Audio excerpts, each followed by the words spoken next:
Recently, fourth India-US 2+2 annual meeting has concluded. 2+2 is an annual meeting between India's External Affairs Minister and Defense Minister to their counterparts of US. This has emerged as the strongest signal of bilateral partnership between the two democracies. During the press meeting, a reporter asked External Affairs Minister S Jaishankar on India's position on Russia-Ukraine conflicts and oil imports from Russia. Watch the full video how External Affairs Minister S Jaishankar responded to the reporter. That India has yet to condemn Russia's invasion. What more can the U.S. do to persuade India to make what some would argue is a symbolic step, but still a critical one? And there are a number of reports suggesting that Moscow and Delhi are trying to work out some sort of currency exchange for future energy purchases. Did you tell Secretary Jaishankar that these could risk violations of not just current sanctions, but also risk violating CAATSA?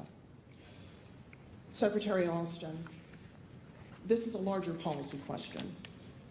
Has the U.S. missed an opportunity in the past 17 years since the beginning of this strategic partnership to replace Moscow as Delhi's choice for weapons, for military materiel, not just the training and the robust partnership that we see in the military sphere?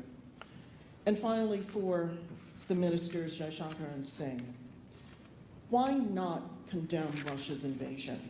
Wouldn't this best reflect India's foreign policy goals and international standing?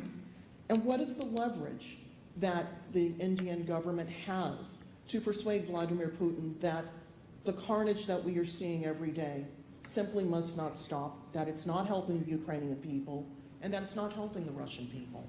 Thank you so much. First of all, thank you for the advice and suggestions in your question. I prefer to do it my way and articulate it my way.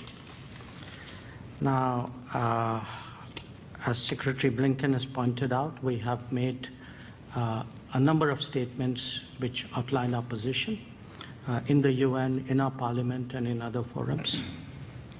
And briefly, what those positions state is that we are against the conflict, we are for dialogue and diplomacy, we are for urgent cessation of violence, and we are prepared to contribute in whatever way to these objectives. I noticed you refer to oil purchases. If you are looking at energy purchases from Russia, I would suggest that your attention should be focused on Europe, which probably we do buy some energy which is necessary for our energy security, but I suspect, looking at the figures, probably our total purchases for the month would be less than what Europe does in an afternoon. So you might want to think about it.